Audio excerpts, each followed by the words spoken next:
m'appelle Charles Manser. Mon collègue ici, c'est Marc-André Fournier. Je suis le vice-président de l'Association de la police montée du Québec. Mon introduction va être assez brève. Je vais juste surtout me présenter pour que vous sachiez qui je suis puis mon domaine d'expertise. Comme ça, par la suite, on pourra répondre à vos questions. Ça fait 17 ans que je suis dans la GRC. J'ai commencé à Surrey, en Colombie-Britannique. J'ai travaillé 3 ans en police contractuelle. Par la suite, j'ai travaillé à Montréal, surtout dans les crimes financiers, que ce soit le blanchiment d'argent ou le domaine de la fraude. Donc, mon domaine d'expertise est devenu ce type de criminalité-là. J'ai aussi travaillé énormément dans la représentation des employés, dans l'ancien système de représentants divisionnaires que la Cour suprême a déclaré inconstitutionnel. Et je suis aussi conseiller dans le nouveau système qui a été mis en place par la GRC depuis le 17 mai de l'année dernière, suite à la décision de la Cour suprême. En termes d'éducation, j'ai étudié dans différents domaines. En ingénierie 2 ans, en gestion à McGill, j'ai fait un certificat. Puis mon domaine finalement dans lequel j'ai gradué, ça a été en droit. J'ai un diplôme en droit civil de l'Université de Montréal et en common law de l'Université d'Ottawa. Je suis membre du barreau de l'Ontario. Je dirais que la plus grande expérience que j'ai eue, ça a été dans les derniers 12 mois. Où j'ai consacré énormément de temps comme vice-président de l'association à essayer de convaincre les membres de la GRC de remplir les critères juridiques pour avoir un syndicat. Ça a été extrêmement difficile de réussir à convaincre les membres de signer des cartes. Le point important que j'aimerais faire dans ma déclaration initiale, c'est que les gens qui sont impliqués dans les associations dans la GRC sont des bénévoles. C'est très différent des autres lois que vous allez considérer où les syndicats ont des ressources financières importantes. Nous n'avons pas ce luxe-là dans les associations. Nous n'avons pas de ressources financières. C'est du bénévolat, puis c'est des montants d'argent qui sont donnés par les membres de la GRC. Et c'est là qu'il y a une grande différence quand on parle de législation. C'est que les membres de la GRC n'ont pas le droit de s'affilier à un syndicat. On n'a pas la possibilité de s'affilier. Donc, quand je rencontre un syndicat, j'ai rencontré par exemple les métallos, ils ont un fonds de grève de 400 millions. Ils ont énormément de ressources. Ils m'ont parlé que dans le cadre d'une syndicalisation de 18 000 employés, c'est ce qu'on a vendu dans la GRC, leur budget serait de l'ordre de 9 millions de dollars.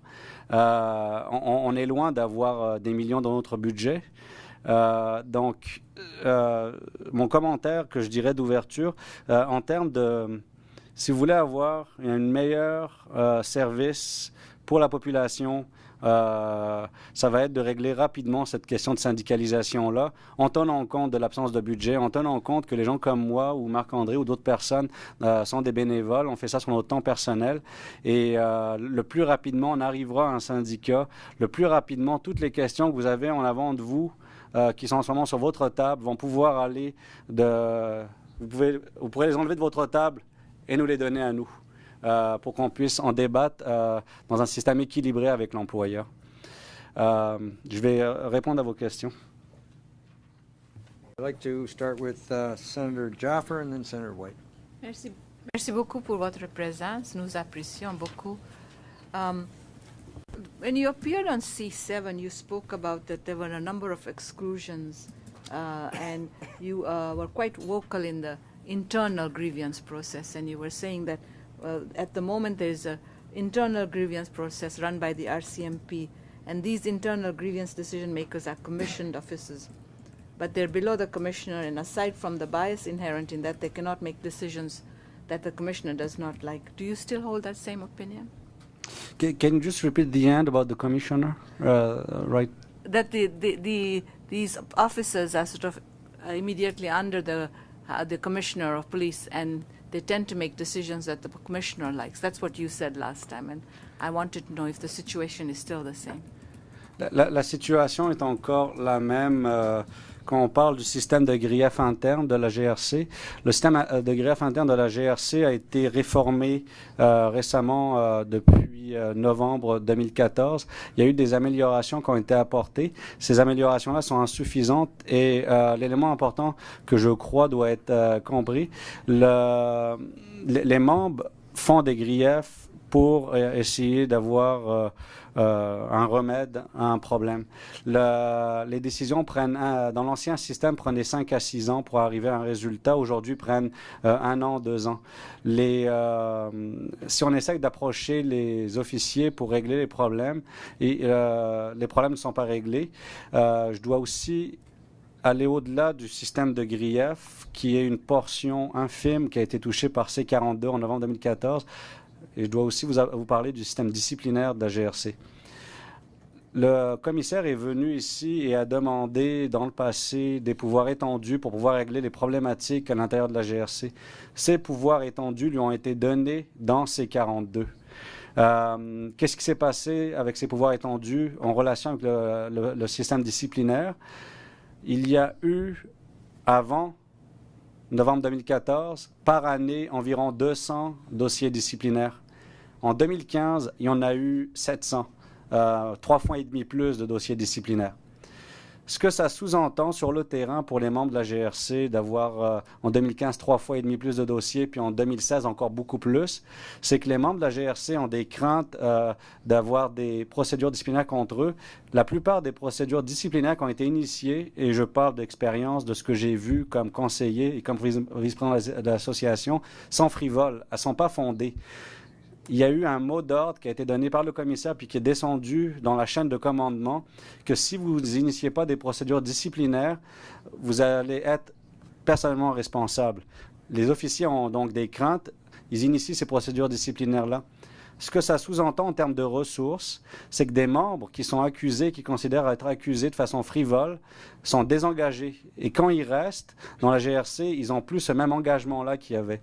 D'autres que j'ai représentés ont démissionné.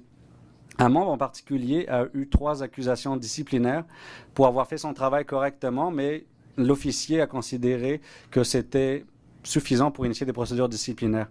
À la toute fin, le membre a été acquitté de 2 des accusations. Il a été condamné sur la 3e.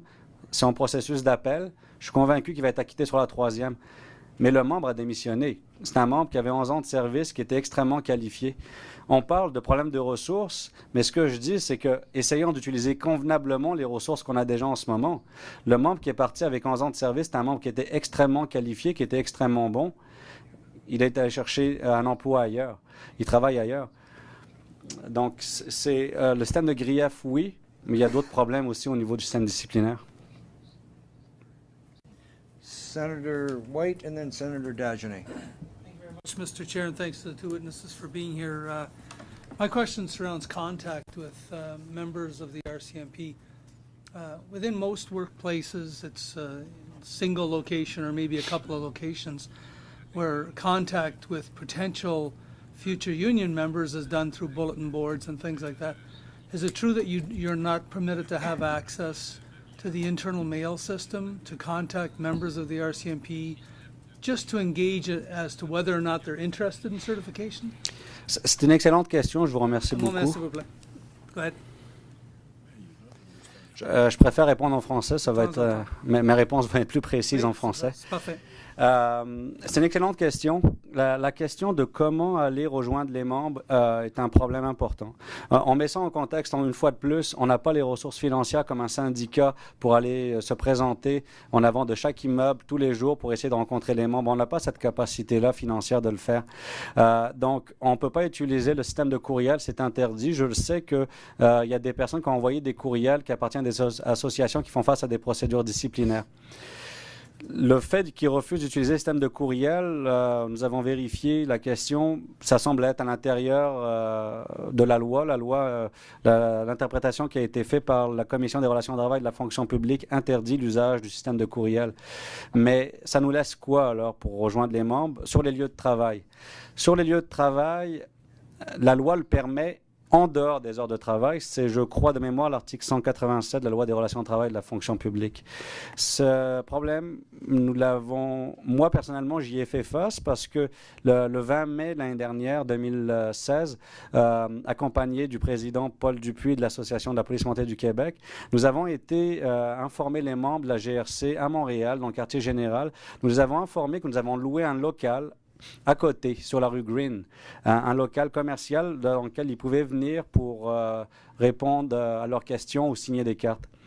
Le commandant a été informé de ma présence sur le lieu de travail. J'étais en congé, en dehors des heures de travail, et il a initié des procédures disciplinaires contre moi pour être présent sur le lieu de travail et pour ce qu'il considérait de la sollicitation syndicale. J'ai fait une plainte à la Commission des relations de travail. Cette plainte-là va être entendue à la fin du mois de mars. En attendant, j'ai été condamné dans le système disciplinaire pour tout simplement avoir accompagné Paul Dupuis.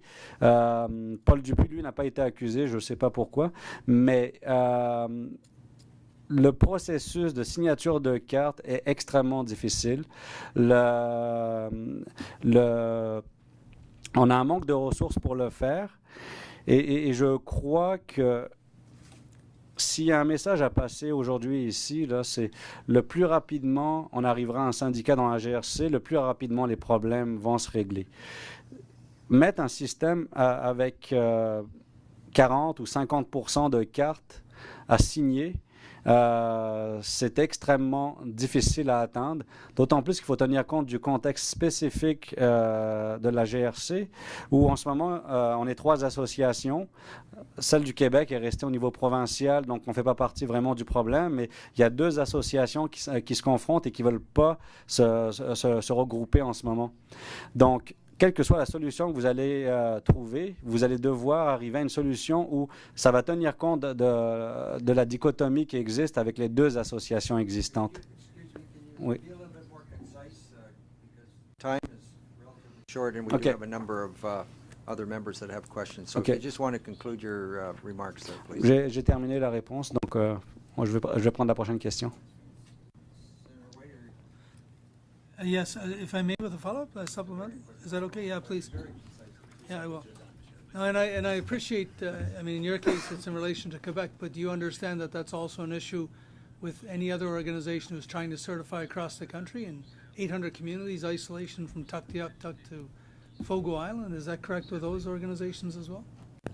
If I may, the reality that we're facing is tremendous, and quite frankly, I don't know how we're going to make it happen as quickly as we'd like to.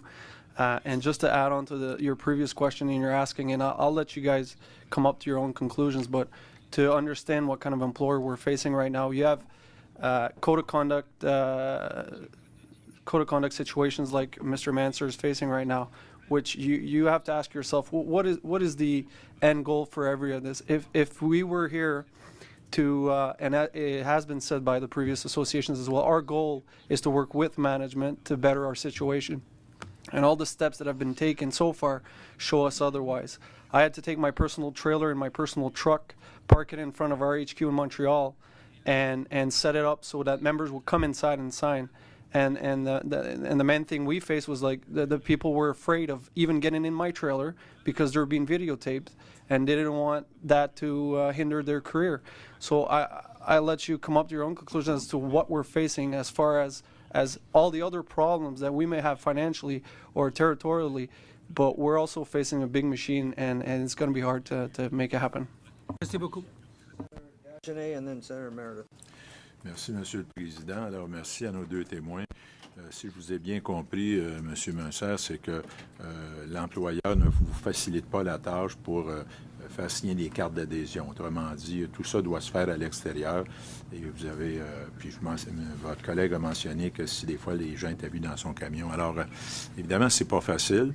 Maintenant, quel serait pour vous là, un pourcentage acceptable de signature de cartes pour mettre en place la syndicalisation des policiers et policières de la GRC? Parce que vous n'avez pas les moyens financiers de les rejoindre. Alors, on parle quoi de 30 40 parce qu'évidemment, ça prend un pourcentage pour avoir la formation d'un syndicat. Quel serait le pourcentage qui serait raisonnable? Je crois que le maximum doit être à 30, idéalement à 25. Cela serait suffisant et je dois signaler le niveau de difficulté, c'est qu'au niveau du Québec, suite à toutes les actions intimidantes de l'employeur, on a eu beaucoup de difficultés à avoir du recrutement pour des directeurs pour aller faire signer ces cartes-là. Oui, les gens ont peur de rentrer dans le trailer pour faire signer la carte, mais on a aussi du mal à trouver ces gens-là qui vont faire signer ces cartes-là. C'est pour ça que 30% serait un maximum, idéalement 25%, parce que c'est la fameuse règle du un tiers, un tiers, un tiers. Il y a un tiers des gens qui sont pour la syndicalisation, un tiers qui sont indifférents, qu'il faut convaincre, puis un tiers qui sont contre. Avec un supplémentaire, Monsieur le Président, je comprends que la loi du travail au fédéral oblige les différents syndicats au fédéral à avoir des cartes d'adhésion. Mais comme vous l'avez mentionné, la GRC, si vous aviez votre syndicat ou votre association, vous ne pouvez pas faire partie d'un autre syndicat. Ça doit être un syndicat unique, comme la plupart de toutes les organisations policières. Donc, je comprends qu'on pourrait éliminer la signature de carte et y aller simplement avec un vote secret, ce qui vous faciliterait énormément la tâche. Est-ce que c'est ça que je dois comprendre? Parce que dans toutes les organisations policières, il n'y a jamais eu de carte d'adhésion. Les policiers sont engagés automatiquement, ils sont syndiqués, et après ça, on procède par vote secret. Donc, je comprends que le vote secret vous faciliterait la tâche? La solution la plus rapide, ce serait la solution qui va nous amener à élire les représentants. Si on passe, si on enlève l'étape des cartes, c'est une bonne chose. On est pour, si on est en mesure de uniquement faire un vote qui serait en 2 étapes. Un premier vote, c'est voulez-vous un syndicat, oui ou non? Si la réponse est oui, quelle association voulez-vous qui vous représente? Et il y aurait une association qui va représenter les membres. Ça serait extrêmement rapide. Et n'oubliez pas, la loi des relations de travail de la fonction publique sur laquelle vous vous penchez va permettre de syndiquer uniquement les membres de la GRC, les 24 000 membres. Vous faites une loi sur mesure pour les membres de la GRC. Il n'y a pas d'autres personnes dans le gouvernement qui n'est pas syndiquée. Donc, cette loi-là, quand vous allez la changer, la loi des relations de travail de la fonction publique, C4 est en avant de vous en ce moment, pensez que cette loi est sur mesure pour les membres de la GRC. Et s'il vous plaît, adoptez une loi sur mesure aux problèmes auxquels on fait face. C'est un luxe qu'on peut avoir exceptionnellement cette fois-ci. Donc, je comprends que c'est le vote secret qui réglerait votre problème. Si le vote secret nous amène à un vote, à une élection rapide, oui. Merci beaucoup. Merci, Monsieur le Président. Senator Meredith? Thank you, Chair. The same question there with respect to collaboration of the three, the Federation, the Association, and the Quebec Mounted Police Association. What kind of collaboration are you doing, working together with respect to, because you're going after the same membership? Same members with respect to sign up and so forth and the same resources. So what collaboration is taking place between all three of you? Je vais vous donner des chiffres. Il y a une collaboration. L'Association du Québec, depuis le début, demande un regroupement des 3 associations. Et on n'arrive pas à ce regroupement-là. Il y a un manque, je ne sais pas comment le qualifier, mais je ne vois pas de possibilité de regroupement à ce point-ci entre le NPF, qui est l'association qui a pris naissance en Ontario, et le MPAC, qui est l'association qui a pris naissance en Colombie-Britannique. Il y a une division qui s'est créée à ce point-là. Donc, la collaboration là-dessus est minimale. C'est pour ça que la loi doit être adoptée sur mesure au problème. C'est pour ça que ce soit un vote ou que ce soit des cartes, on doit faire face à ça pour essayer de contourner ce problème-là. J'ai essayé depuis 1 an d'arriver à un regroupement. Ça n'arrivera pas. L'Association du Québec parle avec les 2 autres, mais entre eux, ils ne se parlent pas. My concern, Senator Meredith? my concern, Mr. Minister, is that the problems that we've heard from all three of you with respect to morale and lack of resources and so forth continues, while these 3 associations want to duel it out for this kind of membership. So who's the members still not further advanced with respect to you coming together? So how are we going to get there? And in terms of just the broader security risk to Canadians on a whole, how do we get there?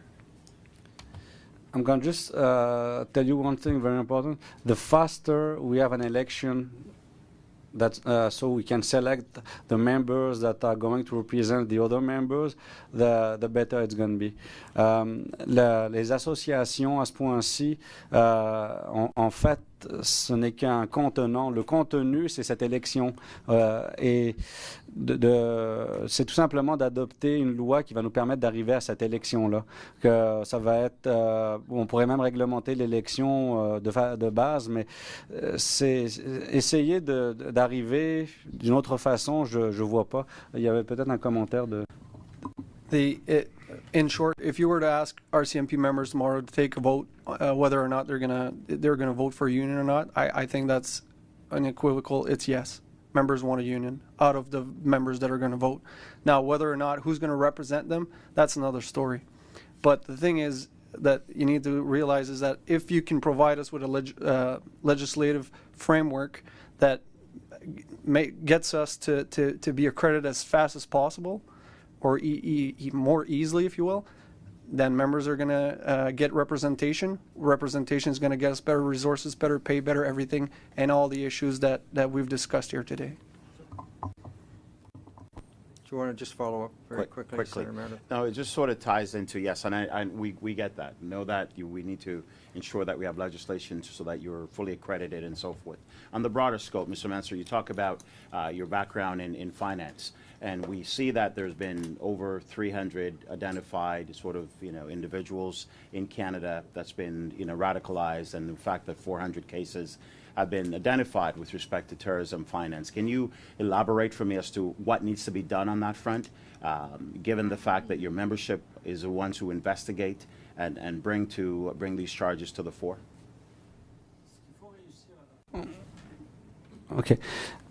Ce qu'il faut réussir à faire, c'est que les gens qui font le travail pour nous, d'aller enquêter ces gens-là, soient motivés et soient impliqués dans les enquêtes.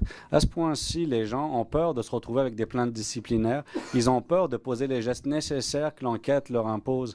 Parce que moi-même, comme conseiller, je leur dis, marchez dos au mur, vous faites face à des procédures disciplinaires pour des accusations frivoles. Donc les gens qui sont supposés vous protéger ont d'abord peur pour eux-mêmes, ils doivent se protéger eux-mêmes. Je mets de côté toute la question de l'équipement qui est manquant et puis du manque de ressources. Ce que je vous dis, c'est que les ressources actuelles sont sous-utilisées et en fait, la plupart d'entre eux ont peur d'agir et ils se contentent de suivre les ordres parce que c'est la façon la plus sécuritaire de fonctionner dans la GRC. Les gens, la façon la plus sécuritaire de fonctionner dans la GRC, c'est tout simplement de s'en remettre à suivre les ordres du supérieur. You can do no wrong if you follow those orders. Et c'est là le problème, c'est que la GRC devrait suivre certaines règles qui existent dans le milieu des affaires, comme Innovation 3M, où l'innovation fait partie de la culture d'entreprise. Parce qu'à partir du moment qu'on commence à vouloir innover dans le domaine de l'enquête, les probabilités d'aller détecter la personne parmi ces 300-là qui a vraiment l'intention de commettre un crime ou de faire exploser une bombe va augmenter. Et il faut se fier sur ses membres et sur l'expertise. En ce moment, il n'y a même pas d'expertise. Les gens font une rotation 2 ans, 3 ans, 4 ans et ils vont ailleurs travailler. Et ce manque d'expertise-là fait en sorte que c'est la première fois que tu parles à un potentiel criminel, terroriste, tes chances de le détecter sont extrêmement faibles parce que les indices sont des indices où il va falloir que tu aies parlé à 20 ou 30 auparavant pour que finalement tu vois les patterns et puis tu puisses l'identifier. Et tout cela, ça revient à avoir un milieu de travail équilibré. Tout cela sous-entend un syndicat. Je vous remercie beaucoup. Merci. Thank you. Colleagues, I just want to get something straight on the record here. In view of the fact that C7 has not proceeded,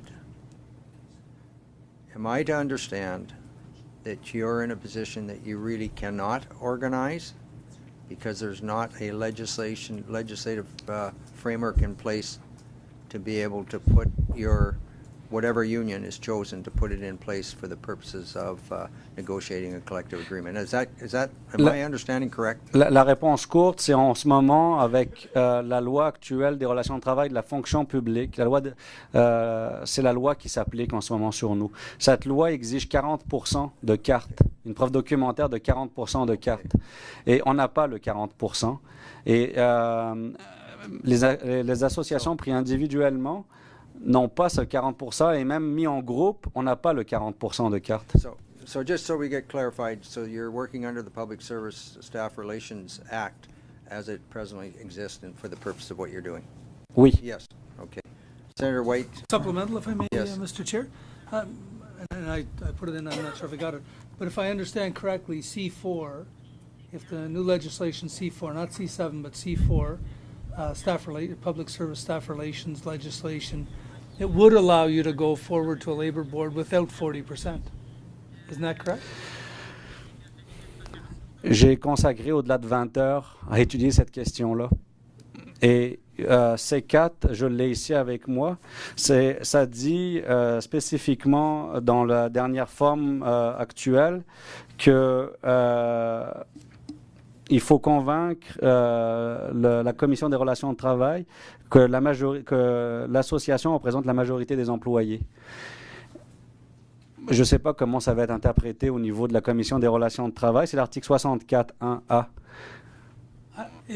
Excuse me if... Yeah, not to debate, to be fair.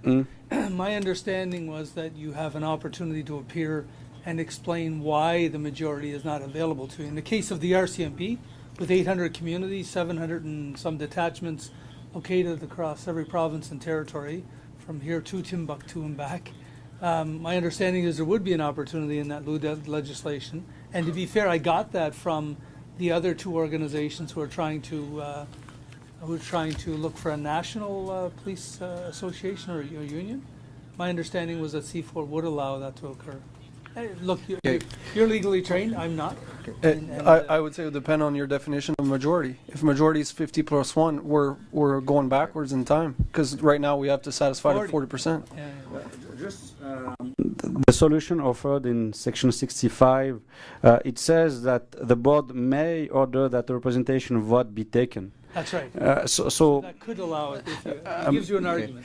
Okay, colleagues. Ça va être une interprétation qui va devoir être... Ça pourrait être plus clair là, en termes de cadre législatif. Ça pourrait être clarifié. So, colleagues, I think I established one thing. There is some lack of clarity here, obviously. But I want to thank our witnesses for appearing. Can I just add one comment before you close everything? Go ahead. Je me suis posé la question pourquoi est-ce que la question de la syndicalisation faisait peur au gouvernement actuel puis qu'il y avait des éléments qui nous empêchaient de progresser rapidement. Et un des éléments à toujours considérer, c'est l'aspect financier du coût d'une syndicalisation. J'ai ici un document que je vais déposer. C'est tout simplement une analyse au niveau de l'arbitrage. L'arbitre doit tenir compte de certains articles au niveau de la loi avant d'augmenter les salaires ou de donner des avantages supplémentaires. C'est l'article 148 de la loi des relations de travail et il y a aussi l'article 238.21 de C7 quand C7 va passer. Dans tous les cas, l'arbitre doit tenir compte de la capacité financière du gouvernement. J'ai aussi mis Manon Brassard qui travaille au Conseil du Trésor que lors de son témoignage dans la cour à la Chambre des communes a indiqué clairement que l'augmentation qu'elle voyait au niveau budgétaire était de 0,25%. Je vais déposer ces documents-là pour votre connaissance. Il n'y a pas de coût important associé avec un arbitrage et une syndicalisation de la GRC. Et c'est pour ça que ça devient incompréhensif pour moi. Pourquoi est-ce qu'on ne progresse pas plus rapidement au niveau de la syndicalisation? Je n'ai pas eu de réponse à ça. Sir, I can assure you we're asking the same question. And that's in part why you're here, and we certainly appreciate the fact that you've taken the time to come here. We'd like to excuse our witnesses, and we will take a 2-minute suspension, and then we will go in camera to discuss a couple of issues. Thank you. Thank you.